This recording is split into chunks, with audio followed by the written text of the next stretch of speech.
Hello C നമ്മൾ സെറ്റ്സുമായി വീണ്ടും വന്നിരിക്കുകയാണ്. മൂന്നാമത്തെ പാർട്ട് വീഡിയോ ആണിത്. അപ്പോൾ സെറ്റ്സിലെ ആദ്യത്തെ 2 പാർട്സിലും വീഡിയോസ് നിങ്ങൾ കണ്ടിട്ടില്ലെങ്കിൽ തീർച്ചയായും കണ്ടാൽ മാത്രമാണ് കോൺസെപ്റ്റ്സ് ക്ലാരിറ്റി വരുള്ളൂ. എങ്കിൽ മാത്രമാണ് ഈ വീഡിയോയിൽ ചെയ്യുന്ന പ്രോബ്ലംസ് നിങ്ങൾക്ക് കൃത്യമായിട്ട് മനസ്സിലാകത്തുള്ളൂ. ഓക്കെ, അപ്പോൾ നമുക്ക് പ്രോബ്ലംസ് ചെയ്ത് തുടങ്ങാം. So I'm Arun Raj, Avian എഡ്യൂക്കേഷൻ്റെ ഫാക്കൽറ്റിയാണ്. സോ നമുക്ക് ക്ലാസ്സിലോട്ട് മൂവ് ചെയ്യാം. സി ഫസ്റ്റ്ലി ഇവിടെ ശ്രദ്ധിക്കാം. ചോദ്യം ഇതാണ്: എ ഈസ് ഈക്വൽ ടു 1 2, അതേപോലെ set 3 4 5. Which of the following is incorrect എന്നാണ് ക്വസ്റ്റ്യൻ. വൈ എന്നും ചോദിച്ചിട്ടുണ്ട്. സി 3 4 എന്ന് പറയുന്നത് is A subset of A. Set 3, അതായത് ഒരു ഫ്ലവർ ബ്രാക്കറ്റിനകത്ത് 3 4 ഇട്ടിട്ട് അത് സബ്സെറ്റ് ഓഫ് എ ആണെന്നാണ് ആദ്യത്തെ ചോദ്യം. ഓക്കെ, അപ്പം ആണോ എന്നുള്ളതാണ്. ഇപ്പം ശരിക്കും പറഞ്ഞു കഴിഞ്ഞാൽ ഈ ഒരു ചോദ്യത്തിലോട്ട് കിടക്കുന്നതിന് മുമ്പ് ഈ 3 4ൻ്റെ അവസ്ഥ വിശദീകരിക്കാൻ വേണ്ടി ഞാനൊരു ജസ്റ്റ് ഒരു എക്സാമ്പിൾ കാണിച്ചു. 1ഉം 2 ഒക്കെ എങ്ങനെയാണ് കിടക്കുന്നത് എന്നുള്ളതിന് എക്സാമ്പിൾ കാണിച്ചു.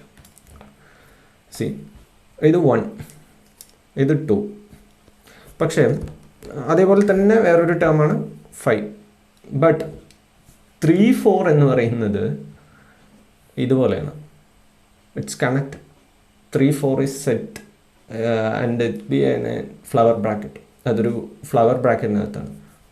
ഓക്കെ, 3 4 അത് ഒരുമിച്ചാണ്. U got it?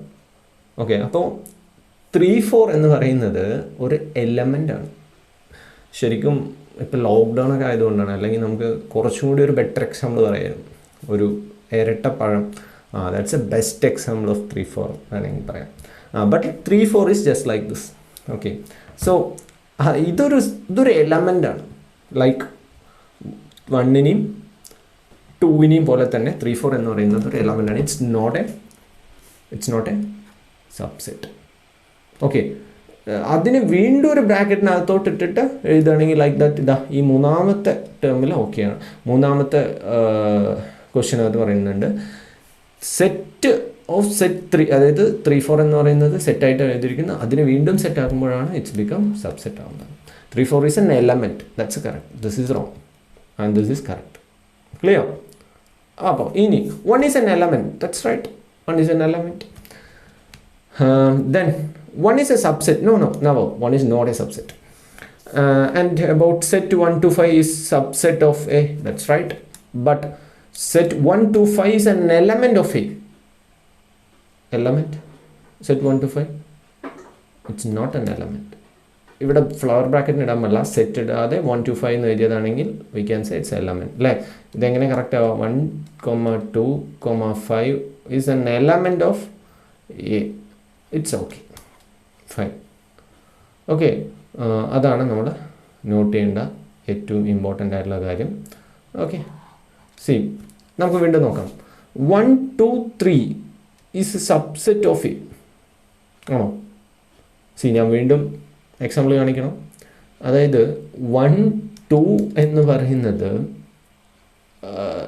Okay, but 3 എന്ന് പറയുന്നൊരു എലമെൻ്റ് ഇല്ല അതിനകത്ത്.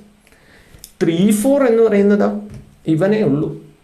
3 4 എന്ന് പറയുന്ന ഇവനേ ഉള്ളൂ. അതുകൊണ്ട് അത് കമ്പൈൻഡാണ്. 3 എന്ന് പറഞ്ഞിട്ട് ഒരാളില്ല അവിടെ. ഓക്കെ, അപ്പോൾ 3 is not an element. Okay, അപ്പോൾ അതുകൊണ്ട് നമുക്കിതിങ്ങനെ എഴുതാൻ പറ്റത്തില്ല. അപ്പോൾ ഇത് തെറ്റാണ്. Note it. 5 is an element. 5 is not an element. 5 element അല്ല. 5 ഈസ് എ സബ്സെറ്റ്. ഒന്നുമില്ലാത്തവൻ ഈസ് എ സബ്സെറ്റ്. ഒന്നുമില്ലാത്തവനെ നമുക്ക് ഇങ്ങനെയും കാണിക്കാം. 5 മീൻസ് ഈ ഒരു ബ്രാക്കറ്റ് യൂസ് ചെയ്തിട്ട്. That's also a subset of A. You got it? That's right. And this is wrong. Clear? Okay, so that's very important. Okay, clear? ഇനി വീണ്ടും പറയാം. സെറ്റ് വീണ്ടും വേറൊരു മിസ്റ്റേക്ക്. ഒരു ബ്രാക്കറ്റിനകത്ത് വീണ്ടും 5 ഇടുക. ഇറ്റ്സ് നോട്ട് എ അതൊരു എന്താ പറയുക സബ്സെറ്റായിട്ട് ആക്ട് ചെയ്യും. നെവർ. അതൊരു ഫൈ സിംപ്ലി ഒന്നുമില്ല, ഇതാ ഈ രീതിയിൽ റെപ്രസെൻറ്റ് ചെയ്യാം, ദാറ്റ്സ് റൈറ്റ്. അല്ലെങ്കിൽ ഇങ്ങനെ റെപ്രസെൻറ്റ് ചെയ്യാം ഫൈ, ബട്ട് ഇങ്ങനെ ഒരിക്കലും റെപ്രസെൻറ്റ് ചെയ്യാൻ പാടില്ല.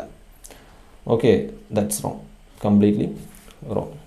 അപ്പോൾ ഇതിൽ ഏതൊക്കെ റോങ് ഏതൊക്കെ റൈറ്റ് എന്നുള്ളത് നിങ്ങൾക്ക് കോൺസെപ്റ്റ് ക്ലാരിറ്റി വന്നിട്ടുണ്ടാവും വിചാരിക്കുന്നു. ഇത് വളരെ ഇമ്പോർട്ടൻ്റ് ആയിട്ടുള്ളൊരു കാര്യമാണ്. ഓക്കെ, അതുകൊണ്ടാണ് ഞാൻ ഇവിടെ പഴമൊക്കെ എടുത്തിട്ട് വന്ന് എക്സാമ്പിൾ കാണിച്ചു തന്നു, മറക്കരുത്, it's very important. So moving on to another question. So ചില ക്വസ്റ്റ്യൻസ് നിങ്ങളെ കോൺസെപ്റ്റ്സ് പഠിപ്പിക്കും. അപ്പോൾ നിങ്ങൾ അതിപ്പോൾ എത്ര സിമ്പിൾ ക്വസ്റ്റ്യൻ ആയിക്കോട്ടെ, എത്ര ടഫായ ക്വസ്റ്റ്യൻസ് ആയിക്കോട്ടെ, it's not an issue, you have to solve it. Okay, that's it. So moving on to another question. So question ഇങ്ങനെയാണ്, ഇതിൽ ഏതൊക്കെ തമ്മിൽ സബ്സെറ്റ്സ് ആണെന്നുള്ളതാണ് ചോദിച്ചിരിക്കുന്നത്. അപ്പോൾ ആദ്യത്തെ എ പാർട്ട്, എക്കകത്ത് x square minus 8x plus 12 equal to 0. This is a quadratic equation. We need to solve it to find the value of x. X ന്റെ വാല്യൂ കണ്ടുപിടിക്കണം. So it is x equal to minus b plus or minus square root of b square minus 4ac whole divided by 2a. So we will get minus b. What is b? B is equal to minus of minus 8 plus or minus square root of minus 8 square, that is equal to 60 minus 8 square. Minus 8 square minus 4 into 1 into c is 12. Okay, a is 1, so 2 into 1. We know that നമുക്ക് already അറിയുന്നതുകൊണ്ടാണ് ഞാൻ അതിനെക്കുറിച്ച് കൂടുതലൊന്നും പറയാത്തത്. It's root of 64 minus 48 whole divided by 2. So this will become 8 plus or minus root 16 by 2, and which will be equal to 8 plus 4 by 2 or 8 minus 4 by 2. So the final answer is 6. 12 by 2 is 6 and 4 by 2 is 2. Two answers, 6 and 2. So നമുക്ക് രണ്ട് ആൻസേഴ്സാണ് വരുന്നത്, ഒന്ന് 6 അല്ലെങ്കിൽ 2. അപ്പോൾ നമുക്കിവിടെ എന്ത് കൊടുക്കാം, ഇതിന് പകരം സെറ്റിനകത്ത് 6 എക്സിൻ്റെ വാല്യൂ 6 2 എന്ന് കൊടുക്കാം അല്ലേ. This will be equal to 6 and 2.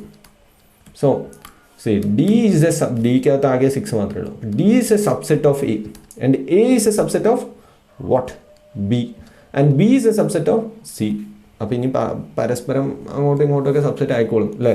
Automatically d is a subset of b എന്നൊക്കെ പറയാം, a is a subset of c എന്നൊക്കെ പറയാം, അത് പ്രശ്നമില്ല. ബട്ട് ഇതാണ് ബേസിക്കലി നമ്മൾ മനസ്സിലാക്കേണ്ടത്. പിന്നെ ഓട്ടോമാറ്റിക്കലി നമുക്കറിയാവുന്നതാണ് അല്ലേ, ഇപ്പോൾ natural number is a subset of whole number is a subset of integer is a subset of real number എന്ന് പറഞ്ഞു കഴിഞ്ഞാൽ നമുക്കിത് നമ്മളുടെ ഇഷ്ടത്തിന് അങ്ങോട്ട് പറയാം, natural number is a subset of real number, that's correct. So like that, ഇത്രയേ ഉള്ളൂ, വളരെ സിമ്പിൾ. സോ കോൺസെപ്റ്റ് ക്ലാരിറ്റി വന്നിട്ടുണ്ടാവും വിചാരിക്കുന്നു. ഇങ്ങനെയുള്ള ചോദ്യങ്ങൾ വന്നു കഴിഞ്ഞാൽ you need to solve it and find out the answer. Okay, that's all. അപ്പം നമ്മൾ അടുത്ത ക്വസ്റ്റ്യനിലോട്ട് സി. അടുത്തൊരു question, determine whether the statement is true or false, ശരിയാണോ തെറ്റാണോ എന്നുള്ളത്. അപ്പോൾ ഇതിനു മുമ്പ് ഞാൻ ഒരു കോൺസെപ്റ്റും കൂടി പറയാം. ഇറ്റ്സ് ട്രൂ ഓർ ഫോൾസിൻ്റെ പ്രത്യേകിച്ചും നമ്മൾ ശ്രദ്ധിക്കേണ്ട കാര്യം എന്താ വെച്ച് കഴിഞ്ഞാൽ, ഇതിനകത്ത് ഏറ്റവും ഇമ്പോർട്ടൻ്റ് ആയിട്ടുള്ളൊരു കാര്യം എന്താ വെച്ച് കഴിഞ്ഞാൽ, ഇപ്പം ഒരു കാര്യം ശരിയാണെങ്കിൽ തീർച്ചയായും അത് എല്ലാ കാര്യങ്ങൾക്കും ശരിയായിരിക്കണം. ഓക്കെ, എല്ലാ കേസസിലും ശരിയായിരിക്കണം. അതേപോലെ തന്നെ ഒരു കാര്യം തെറ്റാണെന്ന് പ്രൂവ് ചെയ്യാൻ നമുക്കൊരു എക്സാമ്പിൾ എടുത്തിട്ട് വന്നിട്ട് അത് ഇട്ട് കൊടുത്തു കഴിഞ്ഞാൽ അത് തെറ്റാണെങ്കിൽ പിന്നെ നമുക്കത് എല്ലാ കേസസിലും യൂസ് ചെയ്യാൻ പറ്റത്തില്ല. That's very important. ക്ലിയർ? ഒരു കാര്യം ശരിയാണെങ്കിൽ തീർച്ചയായും അത് എല്ലാത്തിനും ശരിയാണെങ്കിലാണ് നമ്മൾ അത് ജനറലി പ്രൂവ് ചെയ്യുക. ഓക്കെ, അത് ജനറൽ ഫോമുലായിട്ട് നമ്മൾ കണക്കാക്കാം. If it is wrong means അത് ജനറൽ ആയിട്ട് നമുക്ക് എടുക്കാൻ പറ്റത്തില്ല. അപ്പോൾ ഒരു എക്സാമ്പിളിൽ തെറ്റിച്ചാൽ മതി. അപ്പോൾ തെറ്റ് വരുന്ന ക്വസ്റ്റ്യൻസിൽ ഒരു എക്സാമ്പിൾ ഇട്ട് കൊടുത്താൽ മതി. ശരിയാവണമെങ്കിലോ നമ്മൾക്ക് ജനറലി പ്രൂവ് ചെയ്യണം. അപ്പോൾ നമുക്ക് കിടക്കാം, X is an element of A. X എന്ന് പറയുന്നത് എയുടെ എലമെൻ്റ് ആണ്. Okay, and A is an element of B, then X is an element of B. അങ്ങനെ ആവും എന്നുള്ളത് നമുക്ക് നോക്കാം. ആദ്യം തന്നെ മനസ്സിലാക്കേണ്ടത് എക്സ് എയുടെ എലമെൻ്റ് ആണെങ്കിൽ ഇഫ് എക്സ് എലമെൻ്റ് ആണ് ആൻഡ് എക്സ് എ ബിയിൽ എലമെൻ്റ് ആണെങ്കിൽ എക്സ് ബിയിൽ എലമെൻ്റ് ആവും എന്നാണ് പറയുന്നത്. It's not correct. അതെങ്ങനെ നോട്ട് കറക്റ്റ് എന്ന് നമ്മൾ പ്രൂവ് ചെയ്യും? ശ്രദ്ധിക്കുക. ഇപ്പോൾ നമുക്കിപ്പോൾ തന്നെ എടുത്തു നോക്കാം. ഇഫ് എലമെൻ്റ് ആണെന്ന് പറഞ്ഞു കഴിഞ്ഞാൽ അതാ ആണ്. ഇനി ഈ എ എന്ന് പറയുന്നത് ബിയുടെ എലമെൻ്റ് ആണ്. അപ്പോൾ ബി എന്ന് പറയുന്നത് എങ്ങനെയായിരിക്കും? എ വരണം ഇവിടെ അല്ലേ. അപ്പോൾ എ എന്ന് പറയുന്നത് ഇവിടെ എന്താണ്? സെറ്റ് എക്സ് ആണ്. അങ്ങനെയാണെന്ന് പറഞ്ഞു കഴിഞ്ഞാൽ X is an element of B ആണോ? No, it's not about X അല്ല, എന്താണ് സെറ്റ് എക്സ് ആണ് അല്ലേ പക്ഷെ എലമെൻ്റ് ആവുന്നത്. അപ്പോൾ ഇത് കറക്റ്റ് അല്ല, ഇറ്റ്സ് നോട്ട് ട്രൂ. സോ ഇത് തെറ്റാണ്. Got it? തെറ്റാണ്. അപ്പോൾ അത് മനസ്സിലാക്കേണ്ടിയിരിക്കുന്നു. It's not correct. സോ ഒന്നാമത്തെ തെറ്റാണ്. നമുക്ക് അടുത്തതിലേക്ക് പോകാം. A is a subset of B. A ബിയുടെ സബ്സെറ്റാണ്. Okay. B is an element of C. Okay, B സിയിലെ എലമെൻ്റാണ്. Then A is an element of C. നമുക്ക് നോക്കി നോക്കാം. എ ബിയുടെ സബ്സെറ്റ് ആവണം. A is equal to set 1, 2, 3. Okay. Then B is an element of C. B എന്ന് പറയുന്നത് നമുക്ക് 1, 2, 3, 4 എന്നെടുക്കാം. Okay, B is an element of C. സിക്കകത്ത് വരുന്ന ഒരു എലമെൻ്റാണ് ബി. ഓക്കെ, 1, 2, 3, 4 എന്ന് പറയുന്ന സെറ്റ് ബി സിക്കകത്ത് വരുന്നുണ്ട്. കൂടാതെ വേണമെങ്കിൽ 5 കൂടി വന്നേക്കാം, നമുക്ക് പ്രശ്നമില്ല. Okay, but A is an element of C. A is an element of C. അങ്ങനെ ആവണമെന്ന് യാതൊരു നിർബന്ധമില്ല. ഈ എക്സാമ്പിളിലേ ആവുന്നില്ല. So that's completely wrong. C generally എന്തു പറയാം നമുക്ക്, മീൻസ് അത് ഒരിക്കലും എടുക്കാൻ പറ്റത്തില്ല. എല്ലാ കേസസിലും ശരിയാണെങ്കിൽ മാത്രമേ അത് ശരി എന്ന് പറയാൻ പറ്റത്തുള്ളൂ. ഒരു എക്സാമ്പിളിൽ തെറ്റാണെങ്കിൽ ദാറ്റ്സ് റോങ്. ഓക്കെ, ശരി. ഇനി അടുത്ത, അപ്പോൾ ഈ കോൺസെപ്റ്റ് ക്ലിയർ ആയി കാണുമെന്ന് വിചാരിക്കുന്നു അല്ലേ? ഇവിടെ ഞാൻ എടുത്ത എക്സാമ്പിൾ നോട്ട് ചെയ്ത് വെക്കാം. അവിടെ 1, 2, 3. ഇപ്പോൾ എ എന്ന് പറയുന്നത് ഒരിക്കലും എലമെൻ്റ് അല്ല. 1, 2, 3, 4 എന്ന് പറയുന്ന ഒരു സെറ്റാണ് സിയിൽ എലമെൻ്റായി വരുന്നത്. അപ്പോൾ ഇത് നിങ്ങൾക്ക് ഞാൻ വീണ്ടും ഇവിടെ എക്സാമ്പിളിലൂടെ മുമ്പ് കാണിച്ചിട്ടുണ്ടായിരുന്നു അല്ലേ? മുമ്പ് കാണിച്ചിട്ടുണ്ട്. അത് ഇനി വീണ്ടും പറയേണ്ട ആവശ്യം വരത്തില്ല വിചാരിക്കുന്നു. നിങ്ങൾക്ക് കോൺസെപ്റ്റ് ക്ലാരിറ്റി വന്നിട്ടുണ്ടാവും വിചാരിക്കുന്നു. ഓക്കെ, നമുക്ക് ഒരു എക്സാമ്പിൾ കൂടി നോക്കാം. അപ്പോൾ കുറച്ചുകൂടി ക്ലാരിറ്റി വരും. C, third question, A is a subset of B and B is a subset of C. അങ്ങനെയാണെന്ന് പറഞ്ഞാൽ A is a subset of C എന്നാണ് പറയുന്നത്. ഓക്കെ, അത് ശരിയാണ് അല്ലേ? സി അങ്ങനെയാണ്. X is an element of A. X എയുടെ എലമെൻ്റാണ്. സ്വാഭാവികമായിട്ടും X is an element of B കൂടിയായിരിക്കും. തീർച്ചയായിട്ടും എക്സ് ബിയിൽ എലമെൻ്റ് ആയിരിക്കും. അതേപോലെ തന്നെ B is a subset of C ആയതുകൊണ്ട് തന്നെ തീർച്ചയായും X is an element of C U ആണ്. Okay, X is an element of C U ആണ്. X is an element of A ആണെങ്കിൽ തീർച്ചയായും എ ബിയുടെ സബ്സെറ്റാണ്. X is an element of B. At the same time A എന്ന് പറയുന്നത് ബിയുടെ ഒരു സബ്സെറ്റാണ്. ബി എന്ന് പറയുന്നത് ബിയിലുള്ള എല്ലാ എലമെൻസും സിയിലുണ്ട്. അപ്പോൾ തീർച്ചയായിട്ടും X is an element of C ആണെങ്കിൽ തീർച്ചയായും എന്താണ്, A is a subset of C ആണ്. Okay, then A is a subset of C ആണ്. Note it? ക്ലിയർ? അതായത് ഒന്നുകൂടി ശ്രദ്ധിക്കാം. എയിലുള്ള എല്ലാ എലമെൻസും ബിയിലുണ്ട്. ഓക്കെ, എയിലുള്ള എല്ലാ എലമെൻസും ബിയിലുണ്ട്. അപ്പോൾ ബിയിലുള്ള എല്ലാ എലമെൻസും സിയിലുണ്ട്. അപ്പോൾ എയിലുള്ള എല്ലാ എലമെൻസും സിയിലുണ്ടാവണ്ടേ? ദാറ്റ്സ് അത്രേ. സി, നാലാമത്തെ question. If A is a subset of B, a is not A subset of B. A is not A subset of b. B is not A subset of c. Then A is not A subset of C എന്നാണ് പറയുന്നത്. ഇത് നമുക്കൊരു practical ലൈഫായിട്ട് നമ്മുടെ കണ്ടീഷനായി ആലോചിച്ച്, നമ്മുടെ real time ഒരു സിറ്റുവേഷനായിട്ട്, A ഞാനാണ്, B നിങ്ങളാണ്. എനിക്ക് നിങ്ങളെ അറിയത്തില്ല. നിങ്ങൾക്ക് നിങ്ങളുടെ പഞ്ചായത്തിലുള്ള ഏതോ വാർഡിലെ ഒരാളെ അറിയത്തില്ല. ഓക്കെ, അല്ലെങ്കിൽ നിങ്ങൾക്ക് നിങ്ങളുടെ പഞ്ചായത്ത് പ്രസിഡൻറ്റിനെ അറിയത്തില്ല. ഓക്കെ, ഒരു വ്യക്തി തന്നെ ഏറ്റെടുത്തു. That's A C. ഓക്കെ, അതും കൊണ്ട് എനിക്ക് നിങ്ങളുടെ പഞ്ചായത്ത് പ്രസിഡൻറ്റിനെ അറിയത്തില്ല. എനിക്ക് നിങ്ങളെ അറിയത്തില്ല, നിങ്ങൾക്ക് നിങ്ങളുടെ പഞ്ചായത്ത് പ്രസിഡൻറ്റിനെ അറിയത്തില്ല. അതുകൊണ്ട് എനിക്ക് നിങ്ങളുടെ പഞ്ചായത്ത് പ്രസിഡൻറ്റിനെ അറിയത്തില്ല. സമ്മതിക്കാൻ പറ്റുമോ? Is it possible? അങ്ങനെ പറ്റും? എനിക്ക് മേ ബി അറിഞ്ഞൂടെ, അപ്പോൾ ഇത് തെറ്റല്ലേ? ഓക്കെ, ഇനി അത് നമുക്ക് മാത്സിലൂടെ ചെയ്യാം. A is equal to set 1 2 3 തെറ്റിച്ചാൽ മതി അല്ലേ? B is equal to set 2 3 4 5. Okay, c is equal to 1 2 3 4. ഇപ്പം എന്താ അവസ്ഥ നോക്കൂ നിങ്ങൾ. എ ബിയുടെ സബ്സെറ്റ് അല്ല. എയിലുള്ള എല്ലാ എലമെൻസും ബിയിലില്ല, ബിയിലുള്ള എല്ലാ എലമെൻസും സിയിലും ഇല്ല. അപ്പോൾ ആദ്യത്തെ 2 condition. But A is not A subset of B എന്ന് പറയാൻ പറ്റത്തില്ല, കാരണം 1 2 3 ഇവിടെ ഉണ്ട്. അപ്പോൾ A is a subset of C ആവുന്നുണ്ട്. അപ്പോൾ അത് ജനറലി ശരിയാവുന്നില്ല. So that's wrong. ഇനി നമുക്ക് 5ാമത്തെ ചോദ്യത്തിലോട്ട്. ക്ലിയർ? അപ്പോൾ ഇത് റോങ് ആണ് കേട്ടോ. ഇനി 5ാമത്തെ ക്വസ്റ്റ്യൻ എന്താണ് പറയുന്നത്? സി, 5ാമത്തെ question X is an element of A എന്ന് പറഞ്ഞിരിക്കുന്നത്. A is not A subset of B എന്നും പറഞ്ഞിട്ടുണ്ട്. Then X is an element of B ആണെന്നാണ് ചോദ്യത്തിൽ പറഞ്ഞിരിക്കുന്നത്. നമുക്ക് നോക്കാം. എക്കകത്ത് സെറ്റ് എക്സ് ഉണ്ട്, എ ബിക്കകത്ത് നമുക്ക് എന്ത് വേണമെങ്കിൽ കൊടുക്കാം, 2 3 4. എ എക്സ് മാത്രം കൊടുക്കുന്നില്ല, കാരണം എന്താണ്, A is not A subset of B. Okay, അപ്പോൾ ഇവിടെ എക്കകത്ത് ആകെ എക്സ് മാത്രമേ ഉള്ളൂ.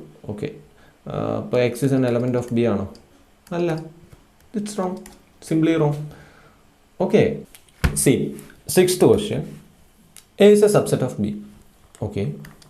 Then X is an element of B. X is not an element of B. Means X is not an element of B. അങ്ങനെയാണെങ്കിൽ X is not an element of A ആണെന്ന് പറയുന്നത്. നമുക്ക് നോക്കാം. A is a subset of B ആവുന്ന സമയത്ത് ഇപ്പോൾ X is an element of A ആയിരിക്കും. Okay, X is an element of A ആണ്. Then A is a subset of B. അങ്ങനെയാണെങ്കിൽ തീർച്ചയായും X is an element of B ആയിരിക്കും. ഇങ്ങനെയാണ് normally സംഭവിക്കും. പക്ഷേ if X is not an element of B, അങ്ങനെയാണെന്ന് പറഞ്ഞാൽ തീർച്ചയായിട്ടും നമുക്ക് ബൈ കോൺട്രഡിക്ഷൻ വെച്ച് തിരിച്ച് പറയാം, A is not a subset of B.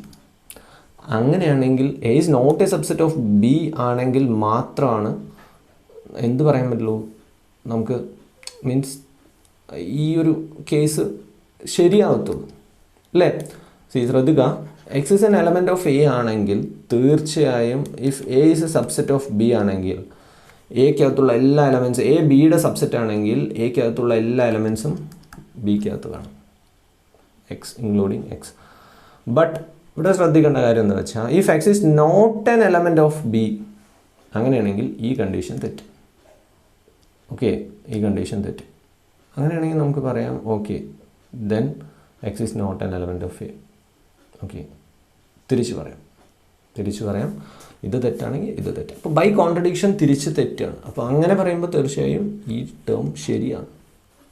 Simply പറഞ്ഞാൽ എയിലുള്ള എല്ലാ എലമെൻസും ബിയിലുണ്ടെങ്കിൽ പിന്നെ ബിയിൽ ഇല്ല എന്ന് പറയുകയാണെങ്കിൽ ഈ സ്റ്റേറ്റ്മെൻറ്റേ തെറ്റാവും. മനസ്സിലായോ? ബിയിലില്ല എന്ന് പറയുകയാണെങ്കിൽ തീർച്ചയായും എയിലും അത് ഉണ്ടാവണം എന്നില്ല. That's by contradiction. ഓക്കെ, അതാണ് പറഞ്ഞത്. Okay, clear? ഇപ്പോൾ കേരളത്തിലുള്ള പോപ്പുലേഷൻ എടുത്തു. Kerala is a subset of India എന്ന് പറഞ്ഞു. Okay, Kerala is a subset of India എന്ന് പറഞ്ഞു. എന്നിട്ട് നമ്മൾ തന്നെ പറയാണ് ആ ഒരു വ്യക്തി ഇന്ത്യയിലില്ല, അങ്ങനെയാണെങ്കിൽ കേരളത്തിലും ഇല്ല. അതാണ്. അപ്പോൾ അതുകൊണ്ട് ഇത് ശരിയാണ്. ഓക്കെ, ഇതേ ചോദ്യം നമുക്കൊന്ന് മാറ്റി പിടിച്ചു കഴിഞ്ഞാൽ തെറ്റോ നമുക്ക് നോക്കാം. If A is a subset of B and X is A not an element of A, then X is not an element of B. ഇതിങ്ങനെ കേൾക്കുമ്പോഴാണ് നമുക്കൊരു കുറച്ച് ബുദ്ധിമുട്ട്. ഞാൻ ഒരു സിമ്പിളായിട്ട് പറയാം. Kerala is a subset of India.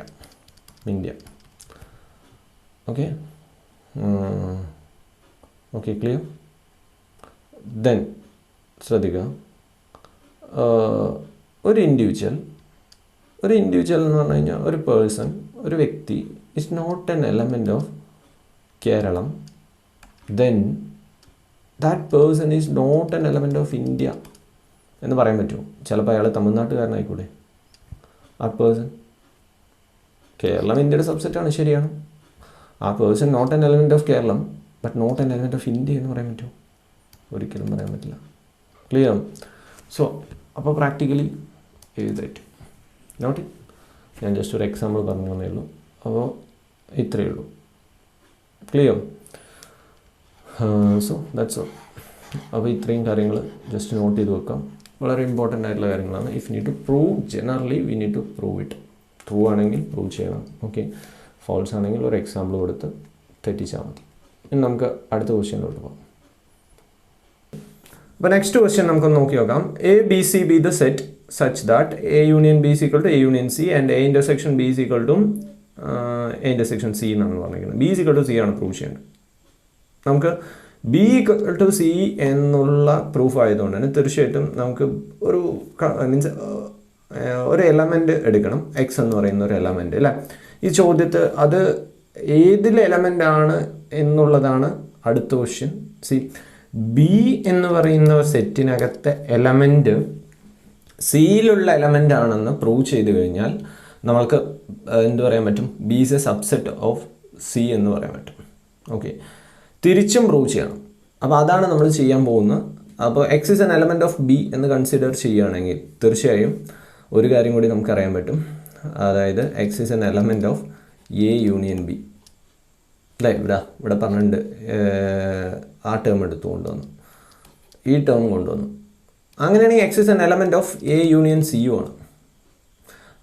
Yes, തീർച്ചയായും. കാരണം എ യൂണിയൻ സിയും എ യൂണിയൻ ബിയും അവിടെ ഈക്വലാണ്. So X is an element of A ആയിരിക്കാം, അല്ലെങ്കിൽ X is an element of C ആയിരിക്കാം. നമ്മൾക്ക് എന്താ പ്രൂവ് ചെയ്യേണ്ടത്? B is a subset of C എന്ന് പ്രൂവ് ചെയ്യണം. ആദ്യം നമുക്ക് നോക്കാം.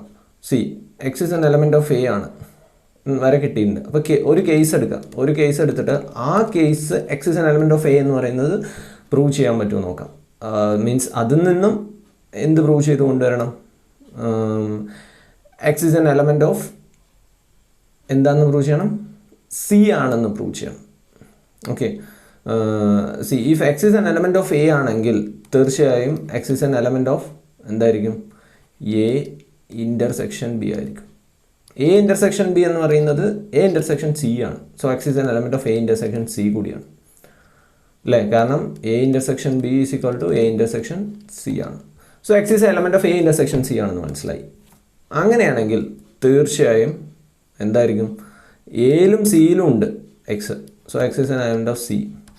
അപ്പോൾ നമുക്ക് ഓൾറെഡി ഒരു കാര്യം കൂടി അറിയാം. എന്ത്? X is an element of B ആണെന്നുള്ളത്. അപ്പോൾ X is an element of B and X is an element of B. അപ്പോൾ ആ സമയത്ത് അതിനർത്ഥം എന്താ? C, X is an element of C ആണ്. അപ്പോൾ B is a subset of C ആണെന്ന് മനസ്സിലായി. B is a subset of C ആണെന്ന് തിരിച്ചും പ്രൂവ് ചെയ്ത് കഴിഞ്ഞാൽ ബി ഈക്വൽ ടു സി എന്ന്, അതായത് നമുക്ക് ആൻസറായി. അതായത് തിരിച്ചും നമുക്ക് എങ്ങനെ പറയാൻ പറ്റും? X is an element of C ആണ് എങ്കിൽ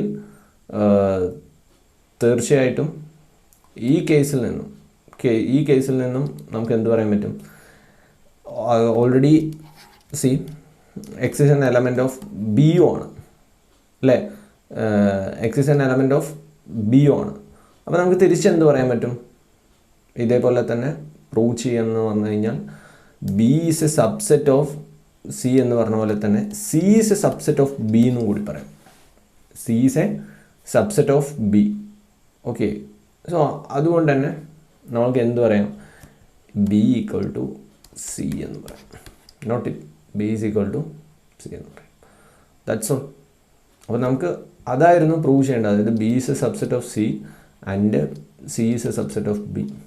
not it, B is a subset of C എന്ന് പ്രൂവ് ചെയ്യണമെങ്കിൽ X is an element of B and X is an element of സിയും ആയിരിക്കണം.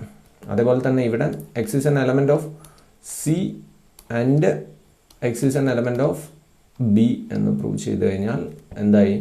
ബി ഈക്വൽ ടു സി ആണ്. Okay, അതാണ് നമ്മൾ just prove ചെയ്തത്. നമുക്ക് അടുത്ത ക്വസ്റ്റ്യനിലോട്ട് പോകാം. അടുത്ത ക്വസ്റ്റ്യൻ എങ്ങനെയാണ്? In A survey it is found that 21 people liked product A. ഇവിടെ 3 കാര്യങ്ങളുണ്ട്. ഒരാൾ പ്രോഡക്റ്റ് എ ഇഷ്ടപ്പെടുന്നു, 21 ആളുകൾ പ്രോഡക്റ്റ് എ ഇഷ്ടപ്പെടുന്നു, 26 ആളുകൾ പ്രോഡക്റ്റ് ബി ഇഷ്ടപ്പെടുന്നു.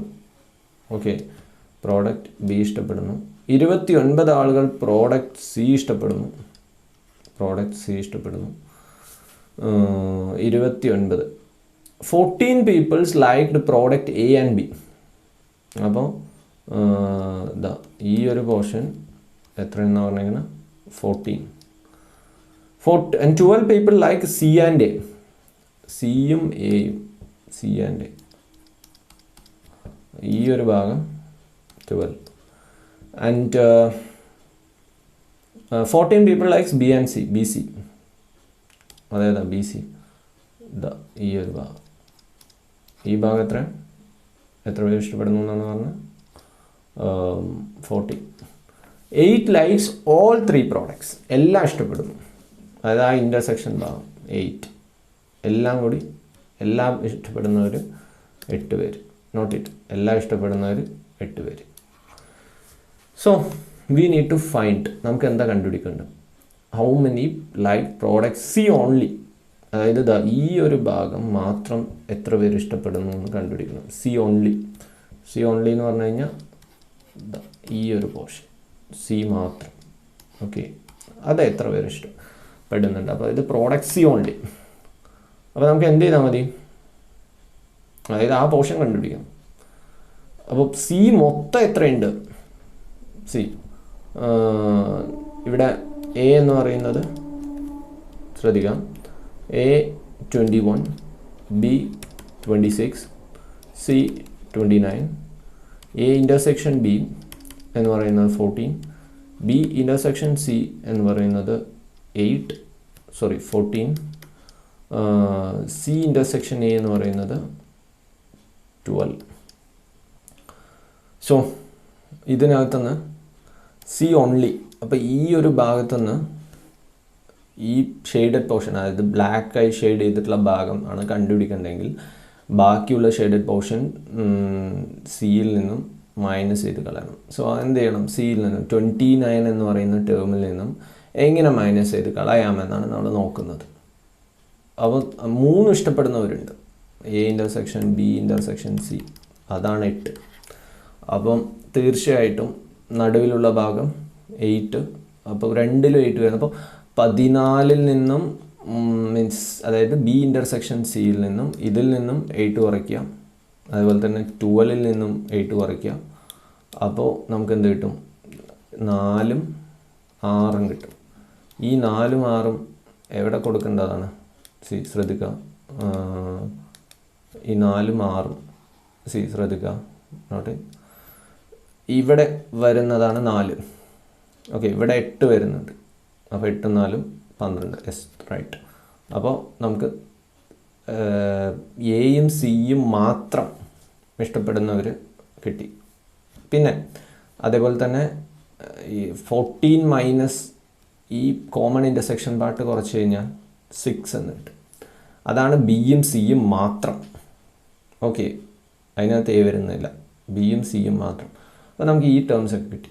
അപ്പോൾ റിപ്പീറ്റേഷൻസ് ഒക്കെ ഒഴിവായി. 4, 8, 6 ആ ടേംസ് 4 + 8 + 6 ഇത് ചെയ്ത് കഴിഞ്ഞാൽ സ്വാഭാവികമായിട്ടും എന്ത് കിട്ടും? 29 - 4 + 8 + 6 എത്ര ഇടാം? 12 + 8 18. 29 - 18 ആണ് വരുന്നത്. സോ അതാണ് C only. C only means 29 സിയിൽ നിന്നും എന്ത് കുറച്ചാൽ മതി? 4 + 8 + 6. So it's answer become what? Answer എത്ര ഇടുക? 11. ഓക്കെ, അത്രയേ ഉള്ളൂ. അതാണ് സി ഓൺലി. അപ്പോൾ ഈ ഒരു പോർഷൻ എന്ന് പറയുന്നത്, ആ ബ്ലാക്ക് ഷെയ്ഡഡ് പോർഷൻ എന്ന് പറയുന്നത് 11ആണ്. That's very important. അതൊരു ഈ ഒരു കോൺസെപ്റ്റിൽ പല ചോദ്യങ്ങളും 3 എണ്ണം വരുന്നത് നിങ്ങൾക്ക് ചെയ്തു പോകാവുന്നതേ ഉള്ളൂ. സോ ജസ്റ്റ് മനസ്സിലാക്കാം, ചെയ്തു പോവാം. സോ ഏകദേശം പ്രോബ്ലംസൊക്കെ കുറേയൊക്കെ ഒരേ കോൺസെപ്റ്റിൽ വരുന്ന കുറേ പ്രോബ്ലംസ് ചെയ്തിട്ടുണ്ട്. അപ്പോൾ ഇനി നിങ്ങൾ ഫർദർ എന്ത് ചെയ്യണം? കൂടുതൽ ക്വസ്റ്റ്യൻസ് ചെയ്യുക. നമ്മൾ വീണ്ടും ടഫായിട്ടുള്ള ക്വസ്റ്റ്യൻസ് വരുന്ന സമയത്ത് ആഡ് ഓൺ ചെയ്ത് പോകുന്നതായിരിക്കും. അപ്പോൾ നമുക്ക് അടുത്ത വീഡിയോയിൽ കാണാം. Okay, thank you.